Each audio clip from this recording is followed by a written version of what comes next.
ciel bleu vole en silence.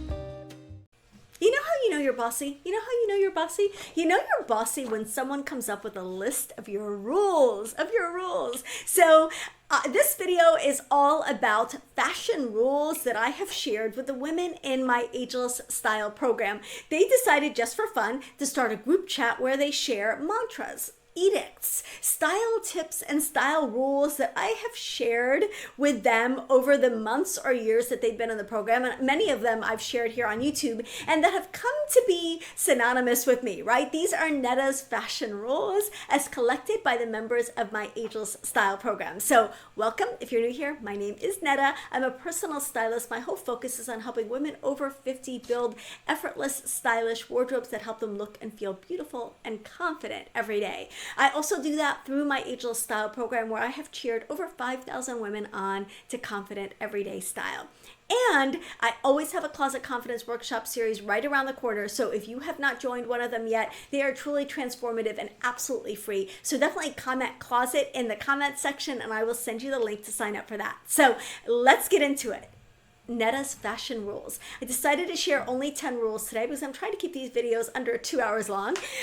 So let's get into it.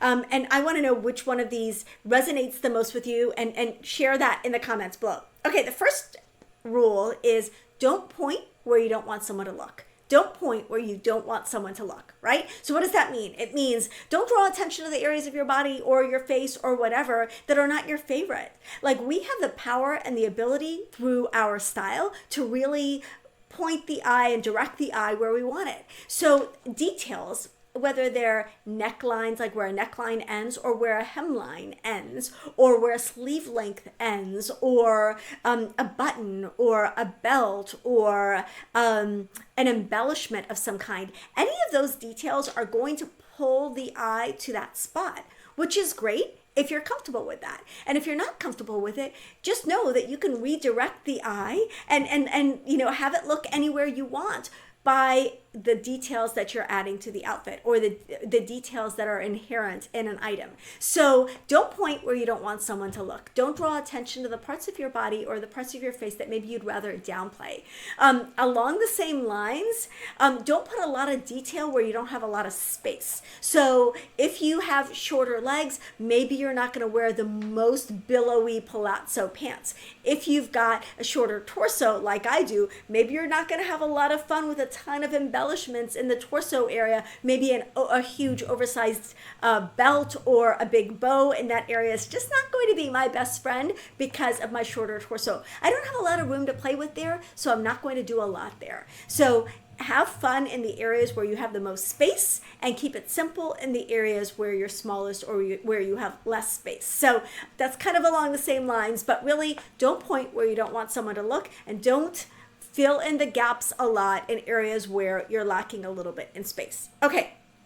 Second is dress your energy, not your age. I say this all the time, and this can sometimes be misconstrued. I'm not talking about energy as an energy level. Sometimes I don't have a lot of energy. Let's face it. I'm talking about your energy as in your essence. So some women just have a youthful energy, and other women have a more classic and more mature and more, maybe more elegant energy. So really dressing your energy means dressing your personality and dressing the way that you appear rather than the number on your calendar or the number of your age. So in the same way that no one sees our weight, no one sees our age. And so dressing your age doesn't make as much sense as dressing how you appear.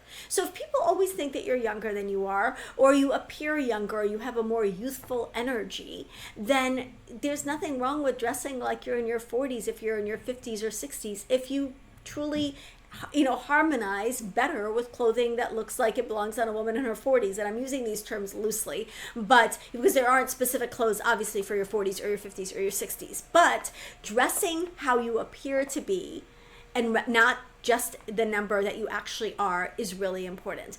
If you're 50, but you've got this really sophisticated and more mature look, you can dress a little bit more mature if you want to. So it's really about matching your energy with your style and not just the number. So there's a lot out there about essences. I'm not going to get into it more than that, but that's what I mean by dressing your energy and not your age. Okay, next is replace, then remove. Replace, then remove. Don't over purge. So when you're doing a closet edit, nothing is more distressing for me as a stylist than having someone come to me after they've done a major closet purge and say, help, help, help, I don't have any clothes, I don't have any clothes. I need to run to the store and buy some new things. Well, what are you going to do if you run to the store and buy new things because you just over purged? You're going to overbuy. You're going to overbuy. And you're going to buy the wrong things because you just desperately need clothes because you're naked, because you over purged. And then you're going to spend a lot of money on things that you never really wanted to begin with. And you're going to start that whole vicious cycle all over again.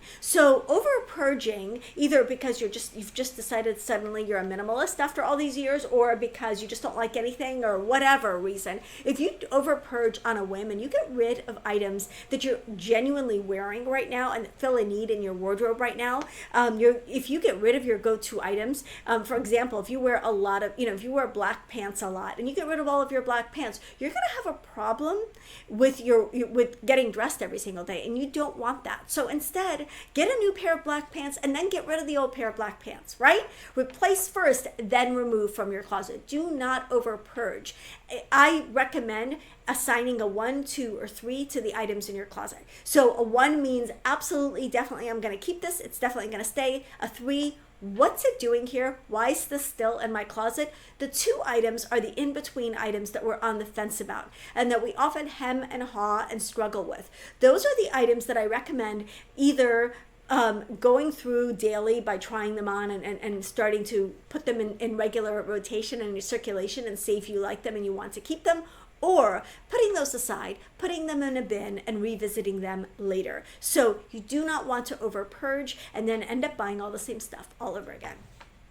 Okay, next, details date. Details date. I say this all the time because it is so true. I love detailed clothes, and I'm not saying that everybody needs to wear plain, boring, plain stuff forever.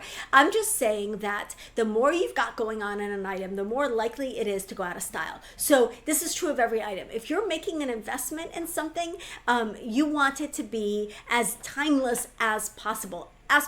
Because nothing is truly timeless. There are very, very few items in style that will be around forever, but you want it to be as timeless as possible. So the fewer details, the better. So shoes that are really simple and sleek and don't have any exaggerated details, not an exaggerated heel or an exaggerated toe or a bunch of other stuff going on, those are going to be around a lot longer than a shoe that's got a really pointy toe or a really squared off toe or a really interesting, eclectic, fun, trendy heel, or, a big buckle on the top or whatever. So the simpler the item, the more likely it is to last. So keep that in mind when you're investing a little bit more. If you're going to spend money on a designer bag, you don't want it to be, unless you've got a ton of money to spend on multiple designer bags, you don't want it to be the it bag of the moment. You want it to be a bag that's going to be timeless and that you're going to have for a really long time. So details date, keep it simple when you want it to last. Okay, the next tip is that tags stay on until it's worn. So what does this mean? It means that if you buy something new and you're not drawn to it, you're not reaching for it, you're not wearing it, you need to be taking it back to the store. Don't cut the tags off right away and commit to keeping the item and then realize a couple months down the road that you never reached for it and you never wore it. So, that first love that we have with an item, that's at the beginning of that relationship with a new clothing item. And rarely do you fall in love with an unworn item more later. So if you bring an item home and you can wear it, like you've got a place to wear it, it's not a special occasion item, and you're not reaching for it and you never grab it and you never want to wear it, there's a reason, and that item should probably go back to the store. And you can't do that if you've cut the tags off and run it through the wash, right? So tags stay on until it's worn, until you commit to an item and you actually wear it and you actually enjoy it. That's when you cut the tags off, when you're putting it on your body for the first time. Okay, next, fit is everything. Fit is everything. So much of the time, the problem with outfits is not that there's something wrong with the way you put things together, but it's that they don't fit properly. And it's such a pain, because it really is a pain. There's no other way of putting it. But I'm 5'2". I get not fitting in all clothes right off the rack. 100% get that. Unfortunately, what we're going to have to do is we're going to have to either learn to sew, or we're going to find a really good tailor who can adjust some of our clothes to make them fit. Yes, there are petite sizes, and we have more options than ever, and we even have made to order and made to measure clothes that can really work. But most of the time, a really good fit is going to involve a little bit of tailoring and a little bit of tweaking to get it just right for our bodies.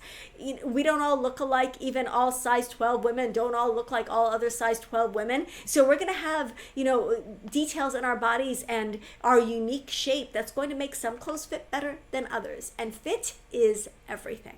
Okay. Next, it's not you, it's the clothes. It's not you, it's the clothes. So often we put something on and it looks bad and we blame ourselves, right? We blame ourselves. We're like, what is wrong with me?